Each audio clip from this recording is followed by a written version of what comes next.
Welcome to Timeless Lit Masterpieces.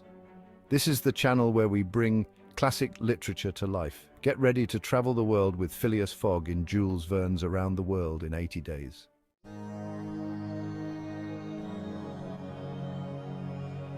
Imagine a world on the cusp of incredible technological advancement. Jules Verne, a visionary author, tapped into this spirit of progress and possibility. He imagined a world where circumnavigating the globe in 80 days was a thrilling possibility. The story centers on Phileas Fogg, a man of precision and unwavering resolve. When he wagers at his London club that he can travel around the world in 80 days, his life is turned upside down. Joining him is his loyal valet, Passepartout, whose impulsive nature contrasts with Fogg's calculated demeanor. This clash creates a delightful dynamic as they navigate the challenges and triumphs that await them. So, are you ready to take on the world in 80 days? Our journey begins now.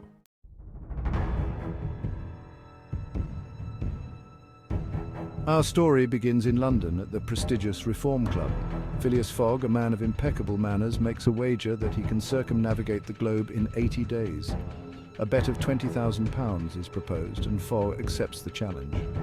Little does he know, this single bet will plunge him into an adventure of unprecedented proportions.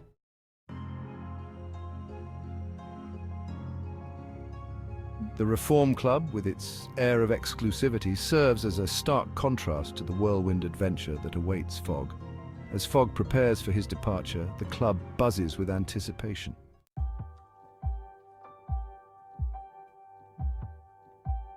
The bet is more than just a monetary wager. It's a test of character and a race against time. For Fogg, it's an opportunity to prove his belief in logic and human ingenuity. The world is watching, waiting to see if this seemingly ordinary Englishman can achieve the extraordinary.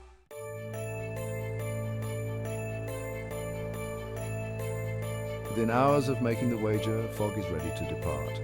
Among the well-wishers stands Passepartout, Fogg's newly hired valet. With a final nod, Fogg boards the train, embarking on a globe-spanning adventure.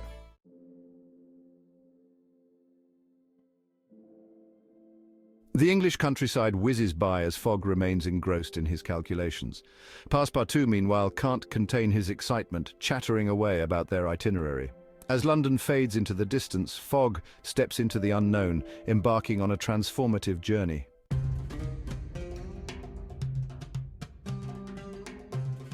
The first leg of their journey takes them across Europe to Suez, a bustling port city. For Fogg, it represents progress and efficiency. Passepartout is captivated by the sights and sounds, while Fogg remains focused on the schedule.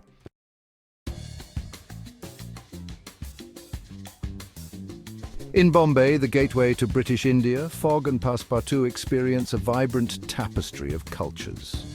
Passepartout throws himself into the experience, while Fogg keeps a close eye on their schedule. Their explorations are brief but memorable.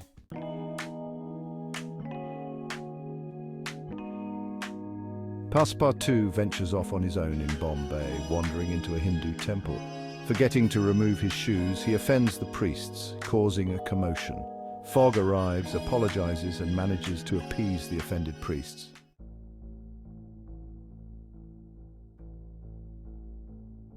Leaving Bombay, Fogg and Passepartout board a train to Calcutta. They learn of a local custom, sati, where a widow is sacrificed on her husband's funeral pyre. Fogg finds this practice abhorrent but is hesitant to interfere.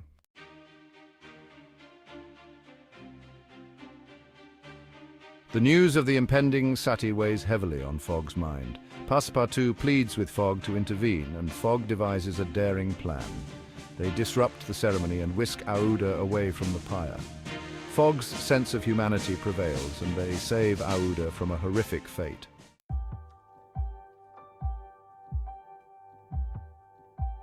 Their escape is fraught with danger as they flee through the jungle. They find refuge in a small village where Aouda receives medical attention. Their journey to Calcutta continues with Aouda as a grateful companion. Fogg is now responsible for Aouda's well-being, adding complexity to his journey.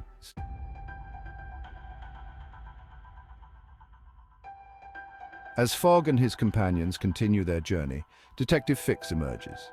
Fix, a shrewd inspector from Scotland Yard, believes Fogg is the Bank of England robber. Determined to catch Fogg, Fix boards a steamer bound for India.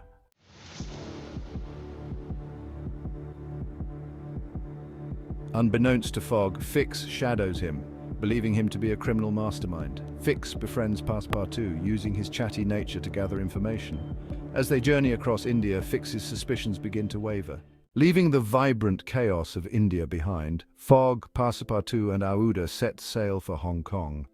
Another bustling hub of trade and cultural exchange, they boarded a steamship, a marvel of Victorian engineering, its decks crowded with passengers from all corners of the globe.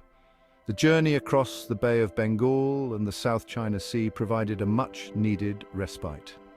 Fogg resumed his meticulous schedule, studying maps, reading newspapers and engaging in games of whist with fellow passengers. Passepartout, ever curious, found himself captivated by the ship's workings, engaging in animated conversations with the crew. Aouda, still recovering from her ordeal in India, spent her days on deck, gazing out at the vast expanse of the ocean. Hong Kong, a vibrant colony teeming with merchants, sailors and adventurers, marked another crucial leg of their journey. Fogg, always one step ahead, had already arranged for their passage to Yokohama, Japan. But their plans hit a snag when they discovered their intended steamer wouldn't be leaving for another week. Undeterred, Fogg devised an alternate plan. He learned of a pilot who was willing to take them as far as Shanghai, from where they could hopefully secure passage on a Pacific mail steamer bound for San Francisco.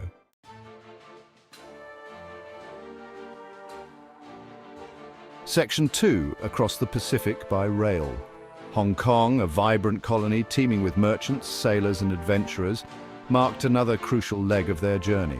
Fogg, always one step ahead, had already arranged for their passage to Yokohama, Japan, but their plans hit a snag when they discovered their intended steamer wouldn't be leaving for another week.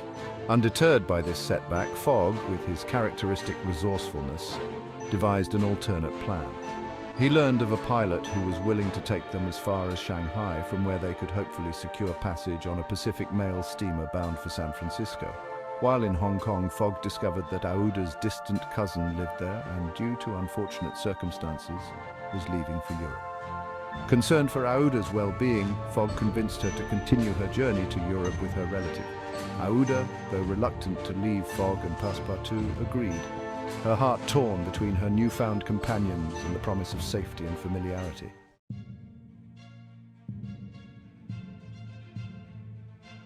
Section 3, a perilous encounter on the plains. Their transcontinental journey took them through bustling cities, across vast prairies and over towering mountains. They marveled at the engineering feats of the railroad, the vastness of the American landscape, and the diversity of its people. However, their journey was not without its perils.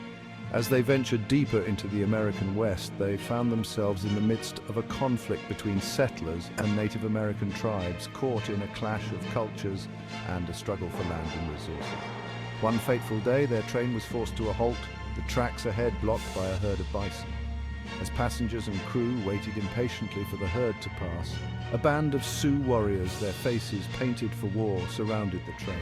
Fear and tension gripped the passengers as the warriors boarded the train, their intentions unclear. Fogg, with his usual calm demeanor, advised everyone to remain calm and avoid any provocative actions. Passepartout, however, couldn't contain his curiosity and found himself drawn into a conversation with one of the warriors, much to Fogg's dismay.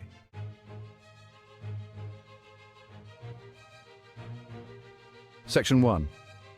Land ahoy! After what felt like an eternity at sea, the rugged coastline of England emerged from the mist, a welcome sight for weary travellers. Fogg, ever composed, checked his pocket watch with a mix of anticipation and dread. He'd crossed continents, oceans, and faced countless unforeseen obstacles. Now the finish line was within reach, but would it be enough? Passepartout, his usual exuberance dampened by weeks of travel, couldn't suppress a surge of relief and excitement. He'd circumnavigated the globe, experienced cultures beyond his wildest dreams, and lived to tell the tale. He couldn't wait to set foot on solid ground, to savour a proper cup of English tea, and to share his incredible adventures with anyone who would listen. Their journey, however, was far from over. They still had to reach London, the heart of the British Empire, the grand stage where Fogg's fate would be decided. Every minute counted, every delay a potential nail in the coffin of his audacious wager. As they disembarked in Liverpool, a bustling port city teeming with commerce and industry, Fogg wasted no time in securing passage on the first available train to London. He marched with purpose through the crowded streets, his mind focused solely on the task at hand, his every step a testament to his unwavering determination.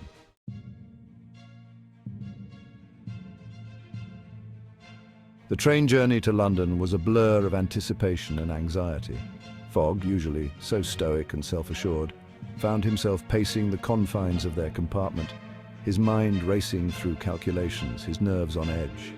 Passepartout, sensing his employer's unease, attempted to lighten the mood with anecdotes of their adventures, but his usual cheerfulness felt forced, his heart heavy with a sense of foreboding. As the train pulled into the station in London, a wave of relief washed over Fogg. He'd made it against all odds, he'd circumnavigated the globe in the allotted time. But his moment of triumph was short-lived. A gruff voice boomed through the bustling crowd. "Phileas Fogg, I presume you are under arrest." Detective Fix, his face etched with a mixture of triumph and disappointment, emerged from the throng of passengers, a warrant clutched in his hand. Fogg, his world turned upside down in an instant, could only stare in disbelief as the detective explained the charges. He was accused of robbing the Bank of England, his meticulously planned journey, his daring adventures. All for naught. It was a cruel twist of fate, a devastating blow that threatened to shatter his composure and destroy everything he'd worked for.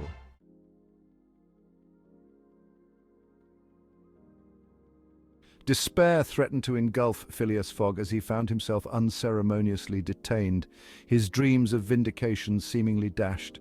The weight of the accusation, the wasted effort, the public humiliation, it was a burden that threatened to crush even his resolute spirit.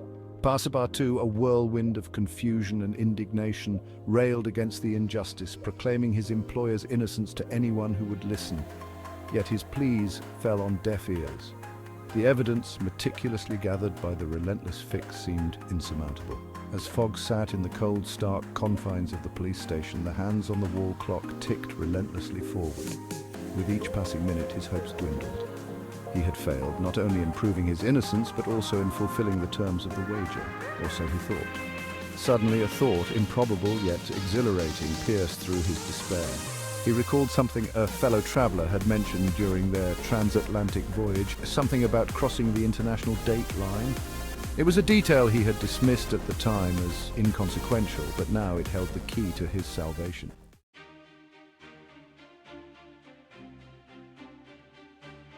Racing against time, Fogg calculated their route, meticulously retracing their steps across continents and oceans.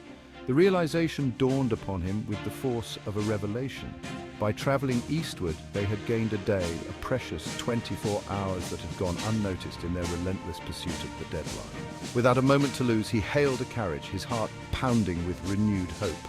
Passepartout, initially bewildered by his employer's sudden urgency, scrambled after him, his mind struggling to keep pace with the unexpected turn of events. Bursting through the doors of the Reform Club just moments before the clock struck the appointed hour, Fogg's appearance sent shockwaves through the assembled members. Initially speechless, they erupted in a cacophony of astonishment and disbelief. "Gentlemen," Fogg announced, his voice calm yet resolute, "I have the honor to inform you that I have won the wager."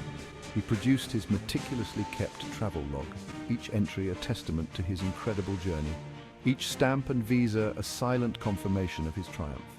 The following days were a whirlwind of congratulations and celebrations. Newspapers hailed Fogg as a national hero, captivating the imagination of a nation. Detective Fix, initially crestfallen, found himself swept up in the tide of goodwill. He offered a sincere apology, his suspicions replaced by admiration.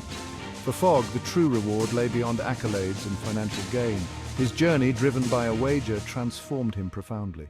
He discovered a capacity for compassion he never knew. And then there was Aouda. Their shared experiences forged a deep bond. What began as a rescue mission blossomed into love. Fogg's journey was more than a race against time. It was a journey of self-discovery and the enduring power of the human spirit.